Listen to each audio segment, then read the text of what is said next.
আলহামদুলিল্লাহ, সমস্ত প্রশংসা মহান রব্বুল আলামিনের জন্য, যিনি আমাদেরকে তীব্র গরমের মধ্যে জনসাধারণের সামান্য স্বস্তি ফেরানোর জন্য কাটাখালী ইসলামী দাওয়া সেন্টার কর্তৃক আয়োজিত ফ্রি শরবত বিতরণ করার তৌফিক দিয়েছেন। আমরা সবাই শুকরিয়া আদায় করি আলহামদুলিল্লাহ।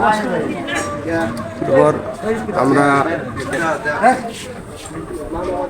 জনগণের মধ্যে ফ্রি শরবত ঠান্ডা খাওয়ানো হলো। তো আল্লাহ তাআলা যাতে আমাদের এই উদ্যোগটা কবুল করে নেন, সবাই বলে আলহামদুলিল্লাহ।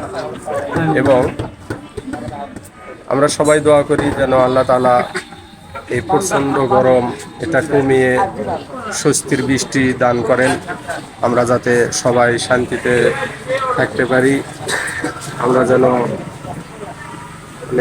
তীব্র গরমের যে প্রচণ্ড প্রখরতা, এটা যাতে আল্লাহ তাআলা কমিয়ে দেন, সবাই বলে আল্লাহুম্মা আমিন।